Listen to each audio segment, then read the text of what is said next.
I never liked highways at night. Maybe it is the way they stretch endlessly, a black ribbon that swallows everything you know and leaves you with only the hum of the tires and the reflection of your own headlights bouncing back from signs. Or maybe it is the silence that hides between the trees and the miles, the feeling that the world has gone to sleep and you are trespassing in some place you were not invited. But that night, I had no choice.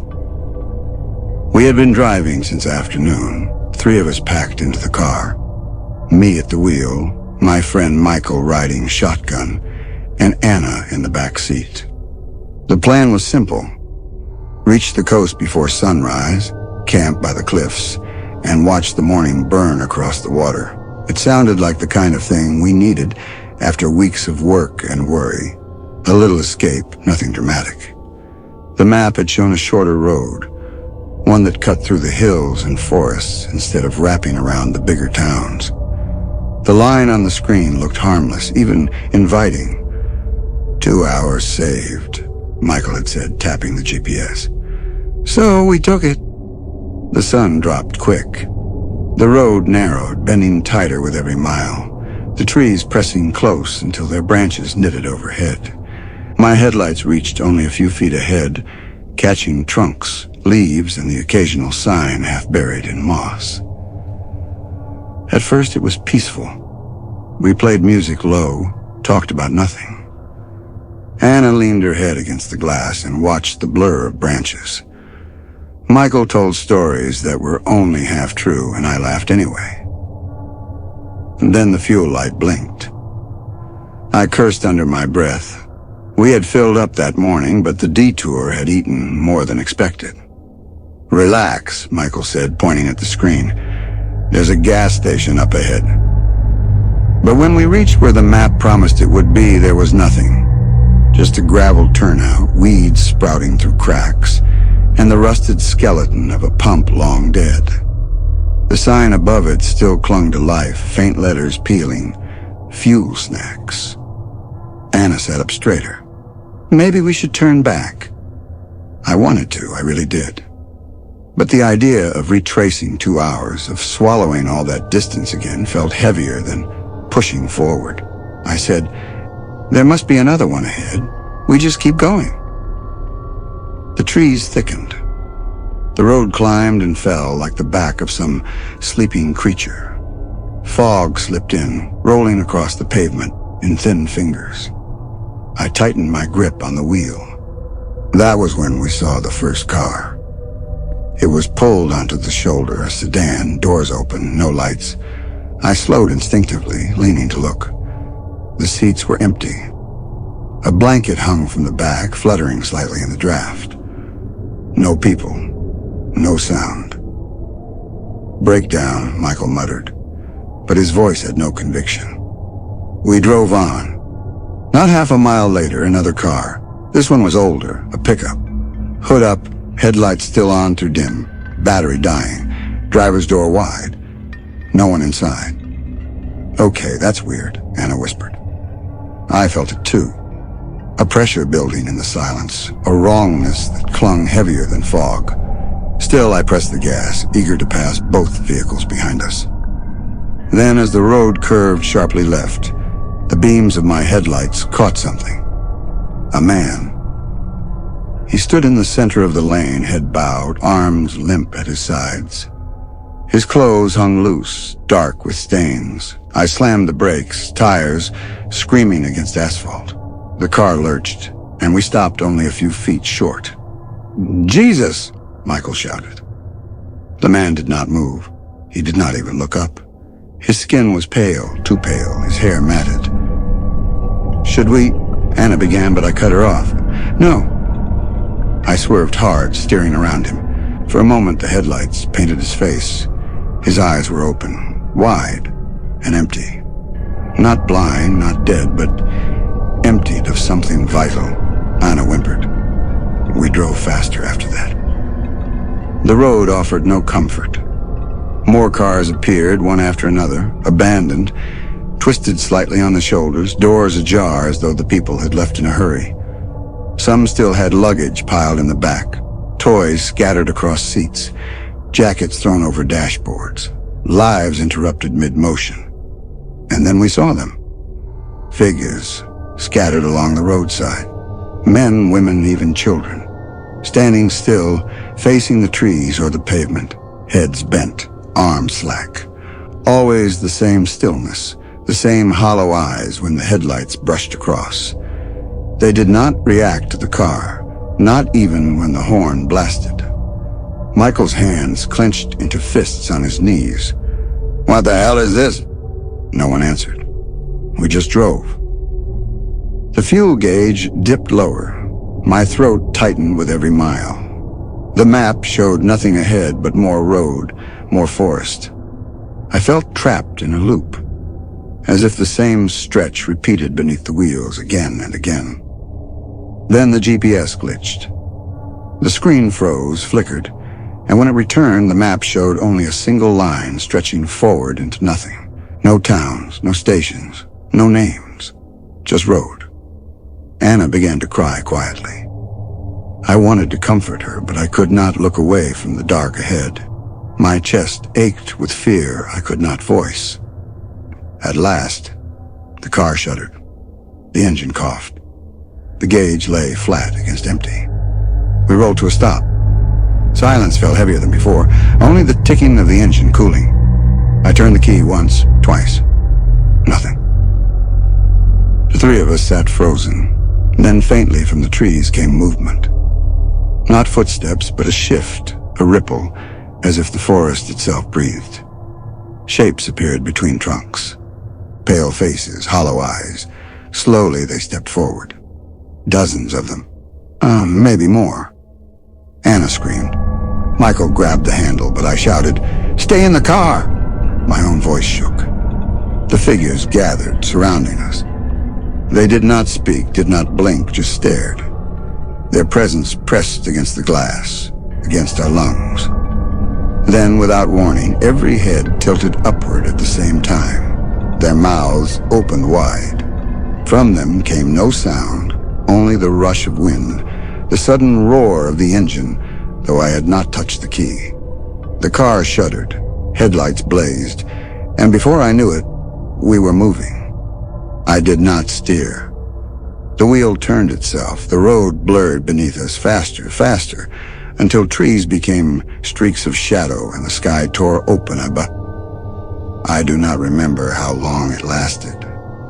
I only know that when the world settled again, we were parked on the cliff by the ocean. The sun was just rising. The car was full of fuel. The map on the screen showed nothing unusual. The road behind us did not exist. Anna never spoke of it again. Michael avoids me now, as though something in that night clings to me. Sometimes when I close my eyes, I see the hollow faces standing in the fog, waiting. And sometimes, when the wind is strong, I hear the sound of 100 mouths opening at once, ready to swallow silence. I tell you this because maybe one day you will take a shortcut through the hills. Maybe you will see the line on the map, promising hours saved. And when you do, you will think of me. You will wonder if the road still waits. And maybe it does. Now we are starting our second story. I was never the kind of person who chased abandoned places for fun. No broken hospitals, no forgotten mansions, no schools left to rot. I always thought those were for other people, the ones who wanted photographs, who liked the thrill of stepping where no one was supposed to go. But the truth is, sometimes abandoned places find you, not the other way around. That is what happened to me. It was late autumn, the kind of season where the air feels like ash, even when nothing is burning. I had taken a wrong turn on my way back from a client visit, following the back roads instead of the highway, thinking I would enjoy the quiet. The GPS spun and glitched, recalculating again and again, until it gave up and showed only a gray screen. I should have turned back. Instead, I kept driving. The road narrowed, lined by trees that had already shed most of the leaves. The wind carried them across the pavement in thin waves, as though trying to cover the path ahead. My headlights caught shapes that looked like buildings, tall and crooked, where no town should have been. I slowed the car. What rose before me was a street, a full street, cobblestone beneath weeds, street lights long broken, houses leaning together like gossiping old men. But I swear to you, none of this was on any map. The signs had no names, only faded paint. Still, the strangest thing was how the whole place looked. Paused, as if it hadn't been ruined by time, but simply stopped mid-motion. Curtains still hung in windows. A bicycle leaned against a fence. A shop door stood half open, with fruit crates just inside, though the fruit was shriveled to stone. It felt like everyone had left at the exact same second and never returned. I parked, telling myself I would just take a quick look. The air outside smelled of dust and iron, sharp enough to sting the back of my throat. I walked past the first house. The shutters clattered softly, though there was no wind. Inside, I saw chairs gathered around a table with plates set, but the food was blackened and unrecognizable. A fork rested halfway off the edge, as though someone had dropped it and would return to pick it up any moment. Farther down the street, I heard something. Not footsteps exactly, but the sound of something dragging across stone. I froze, every hair on my arms lifting. It came from the alley between two houses. I told myself not to look, but I did. In the alley was a door. Just a door, standing upright without a frame, painted red, the color too fresh compared to everything else. The dragging sound came from behind it. I whispered, "Hello?" The sound stopped. Then very softly, someone knocked back. 3 times. My chest tightened. I stumbled away, nearly tripping on the uneven cobblestone. When I turned again, the door was gone. Just bricks and shadows where it had stood.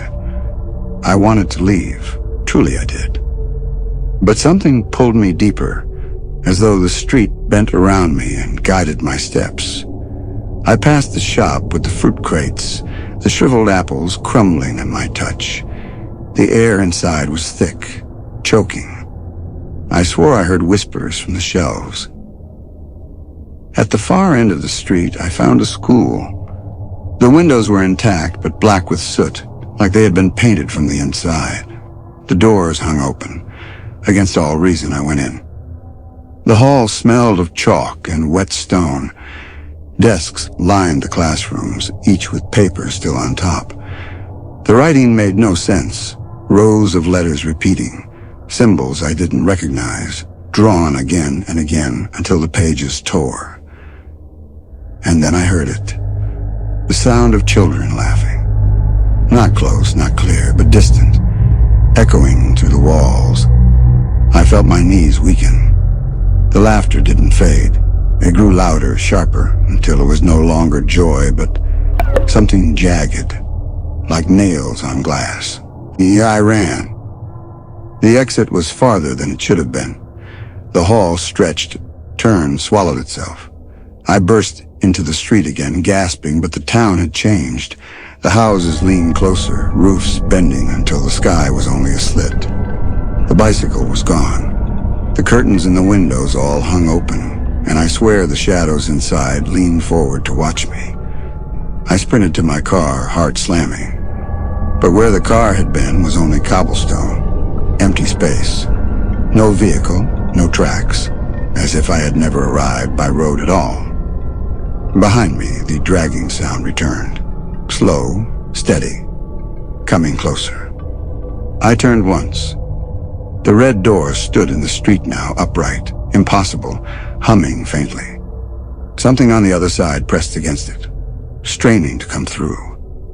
And I realized then what this place was. It wasn't abandoned. It wasn't forgotten. It was waiting. Waiting for anyone unlucky enough to find it. The last thing I remember before running was the knock. 3 times again, patient, almost polite. I do not know how I escaped. My memory is fractured, broken into pieces like glass. I only know I woke on the highway hours later, the car beneath me, the GPS glowing steady as if nothing had failed. My hands still gripped the wheel. I drove straight home and never spoke of it until now. Sometimes, though, when the night is too quiet, I hear that knock again. 3 times. Always 3. And I know the red door is still out there waiting for me to open it. Now we are starting our 3rd story. It started with a door. Not just any door, but an old one, standing by itself in the middle of a field, without a house, without walls, without a roof, and yet it still looked as if it belonged to something much larger. The wood was gray and splintered, the handle dark with rust, and the hinges seemed to sigh whenever the wind touched them. Daniel first noticed it on a walk one late evening. He was the kind of man who liked wandering without planning, carrying nothing except the thought that maybe some quiet path would lead him into a story worth telling. That night the sky was low, clouds rolling fast, and the smell of wet soil carried through the tall grass. He should have turned back home, but curiosity often worked on him like hunger. He saw the door and laughed softly because it felt like a trick, something someone had put there as a joke, or maybe as art. He stepped closer, brushing the grass with his hands. The door had a frame, complete with small carvings on the edges, almost invisible beneath the dust of years. He thought it strange how steady it stood, planted firm in the earth, as if it refused to fall even without walls to hold it. There was a keyhole, and Daniel leaned to look. At first, he expected to see nothing, just more grass beyond. But no. Through the hole he saw light, a thin trembling glow, like candles burning inside some unseen room. He stepped back quickly, blinking, then pressed his eye to the keyhole again. Still there. A flicker of orange and shadow moving slow, like someone pacing. Daniel's breath quickened. He told himself it must be some trick of the fading sunlight, a reflection maybe. But the wind whispered behind him and he realized the glow was real. His hand hovered near the handle. For one long moment he hesitated. And then, without really deciding, he pushed. The door creaked open, and darkness swallowed him whole. Inside was not a field, not a night sky, not the grass he had just walked through. Inside was a hallway, narrow, wooden, and lit by lanterns hung at crooked intervals. The air smelled of damp stone and smoke, old fabric and dust. Daniel turned, expecting to see the field behind him, but the door had shut itself silently, and there was no knob on this side. Just endless wood, sealed flat like a wall. He whispered, "Hello?" His voice seemed too small, falling quickly into the hall as though the space swallowed sound before it could breathe. No answer came. He walked slowly forward, each board beneath his shoes groaning. The lanterns gave off little heat, only light, and that too seemed tired, as if it wanted to die. The hall stretched further than his eyes could follow. After a few minutes of walking, Daniel came to a room. The door was slightly open, the inside dark. He hesitated, but pushed it wide. The room was filled with chairs, wooden chairs of different shapes and sizes, all placed in a circle facing inward. At the center stood a small table, and on the table a glass jar. Inside the jar was a single candle, burning low, wax running like tears. The flame flickered sharply when Daniel entered, almost as if it recognized him. He stepped closer. Around the chairs lay shoes, pairs of them, some large, some small, some heavy boots, some delicate slippers. all arranged neatly under each chair as if the owners had just stepped out and left them behind. But the chairs were empty. Daniel felt his stomach tighten. He touched the jar. It was warm, real. He whispered again, "Hello?" This time something did answer. A soft creak behind him, the sound of wood bending under weight. He spun around. One of the chairs had moved. It was subtle, almost unnoticeable, but Daniel knew the chair had been aligned differently before. Now it faced slightly outward, as though something had turned to look at him. His chest tightened. He stepped back toward the door, his eyes never leaving the circle. The candle flickered again, this time leaning toward him like a finger pointing. Daniel turned and hurried out. Back in the hallway, he found it colder than before. The lantern nearest him hissed faintly, the flame inside shrinking. He began walking faster, ignoring the sound of something faint behind him, like shoes scuffing, like bare feet dragging. The hallway bent. He followed. Then came another room, this one open without a door.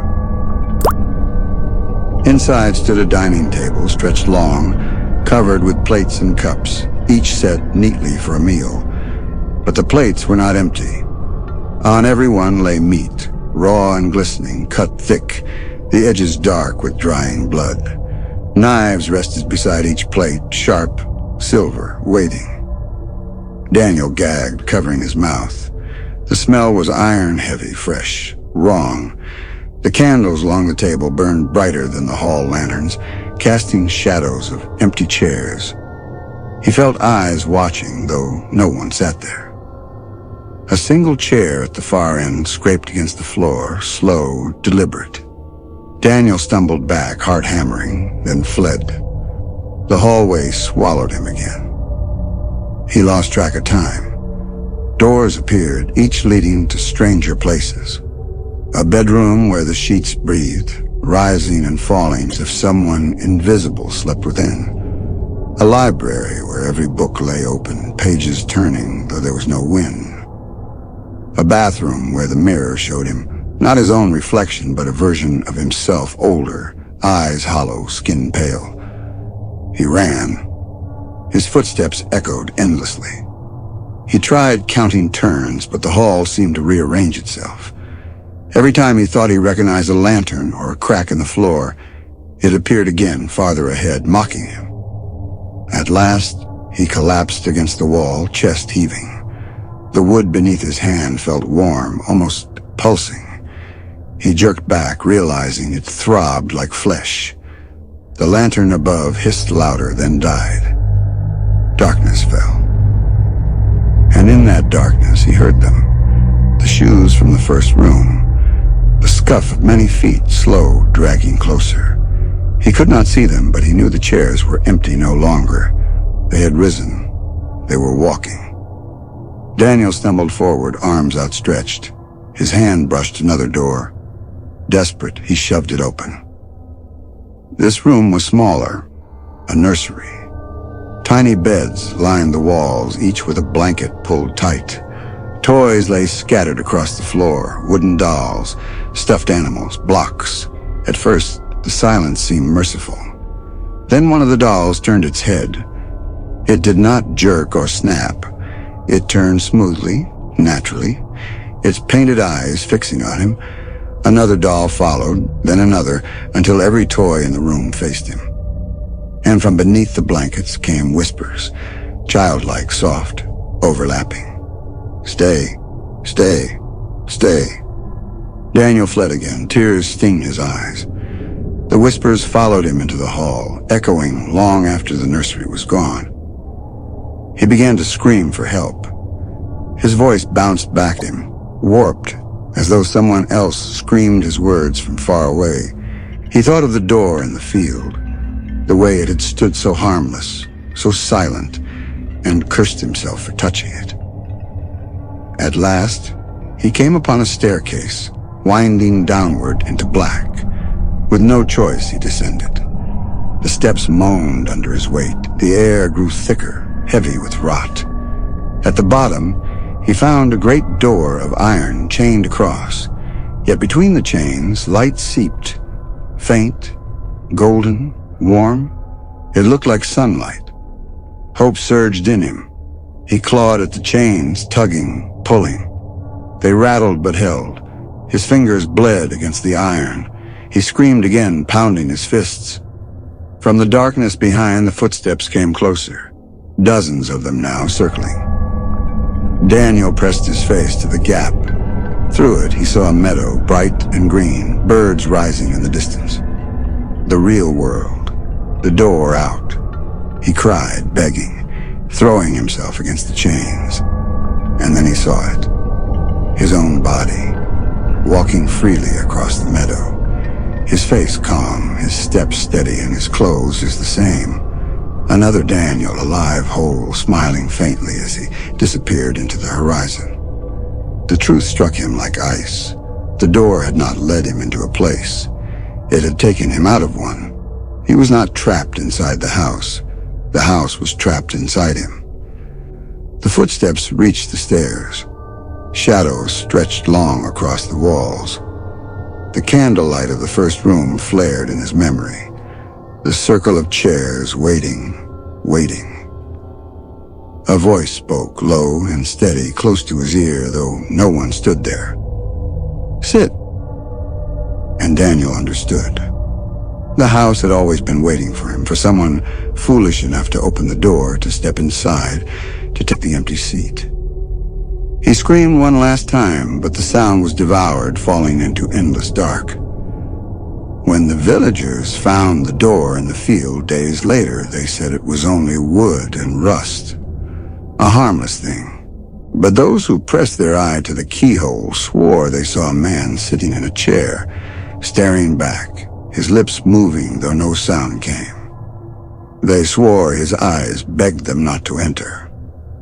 But sooner or later, someone always does. And the house waits. Now we are starting our fourth story. If I had just stayed on the main road, none of this would have happened. That single decision to save a few minutes by cutting through a road I didn't know was the start. It seemed harmless. Everyone takes shortcuts. Everyone thinks they'll be fine. But sometimes, the smallest choice turns into the last one you'll ever understand. It was late October, and I was driving back from a late shift. The air was already cold enough to frost the edges of the windshield, and the highway signs gleamed pale in my headlights. I was tired, aching, wanting nothing more than to crawl into bed, when the GPS showed me an alternate route, 7 minutes faster through back roads. I didn't think twice. I tapped accept and turned off the exit. The new road was narrow, winding between fields and patches of woods. At first it felt almost peaceful, like the kind of drive where you roll the window down and breathe in quiet air. But the deeper I went, the darker it grew. The streetlights disappeared. Houses thinned out until there were none. Just trees pressing close, their branches hanging over like claws. I told myself it was fine. I just needed to follow the blue line until I rejoined the main road. But then the GPS glitched. The screen flickered, the map spun, and the voice said, "Recalculating." When it returned, the line had shifted, still pointing forward, deeper into the woods. I cursed softly, but kept driving. That was my bad decision. The road narrowed further until the pavement gave way to cracked asphalt, then to gravel. My tires crunched loudly in the silence. Fog crept low across the ground, making it hard to see more than a few yards ahead. I slowed, peering for signs. There were none, only trees, endless and watching. After another mile, I saw it, a figure at the side of the road. A man standing perfectly still, dressed in dark clothes. His head was tilted slightly as though listening. My heart thudded hard, but I told myself he was just a local, maybe waiting for a ride. Still, something about his posture, too stiff, too motionless, made me press harder on the gas. In the mirror, I saw him step onto the road, turning slowly to watch my car vanish into fog. I should have turned back, I know that, but I kept going. The gravel road twisted and dipped. The fog thickened until my headlights were two weak orbs in a gray sea. Then, out of nowhere, the trees broke, and I rolled into what looked like a small town. But it wasn't a town anyone lived in. The buildings were slumped, boarded up, windows stared empty, streets cracked and overgrown. Yet the streetlights flickered weakly, as if power still ran here. A diner sign buzzed faintly, the letters "to" faded to read. I slowed to a crawl. The GPS insisted, "Continue straight." So I did. That was my second bad decision. Halfway down the street, I saw movement. A curtain fluttered in a window, not from wind, but from a hand pulling it aside. I caught the shape of a face, pale, watching. I gripped the wheel tighter. My mouth went dry. Then the landline, my car rang. Not my cell phone, not the radio, a phone I didn't even own. The sound came from the passenger seat, an old rotary phone, black and heavy, sitting where nothing had been seconds before. It rang again. I almost swerved off the road. My whole body screamed not to touch it. But the sound was unbearable, piercing in the closed car. Against my own will, I picked it up. The line hissed. Then a voice, low and cracked. "You shouldn't have come here." My hands shook. "Who is this?" The voice ignored the question. "Keep driving. Don't stop. No matter what you see." And the line went dead. I dropped the phone. When it hit the seat, it was gone. The town stretched longer than it should have. Blocks repeated. Diner, gas station, hardware store, diner again. Each time I passed, the windows were fuller, more curtains open, more pale faces watching. Then came the figures. They stood on the sidewalks now, motionless, dressed in faded clothes like old photographs.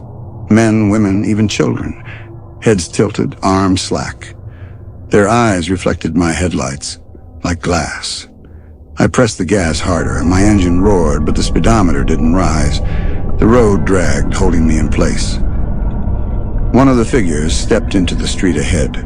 I swerved, heart slamming. The tires screeched, but I didn't hit him. When I looked back, the street was full of them, stretching in rows, silent, staring. At last, I saw a sign at the edge of town. Exit. Relief washed over me. I followed, desperate. The road bent sharply, dipping into a tunnel carved through the hill. The tunnel was long, narrow, lined with flickering lights. Halfway through, the radio turned on by itself. A voice, not music, not static. A recording, warped and broken. "You made the wrong choice." The lights above me died one by one, swallowed by dark. In the rearview mirror, I saw them. The figures packed shoulder to shoulder, filling the tunnel behind me, running now.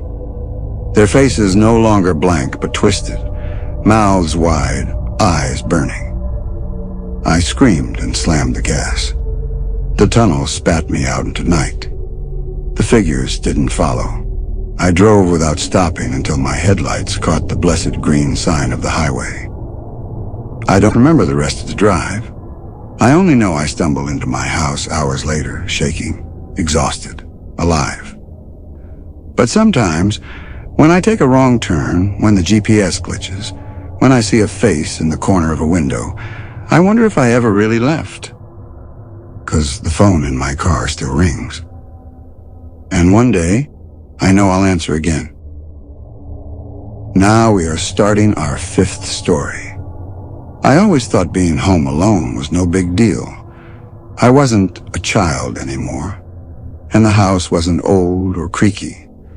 It was an ordinary 2-story place in an ordinary neighborhood, with the same locked doors and drawn curtains everyone else trusted. Nights alone never bothered me, at least not until that one. It was a Thursday.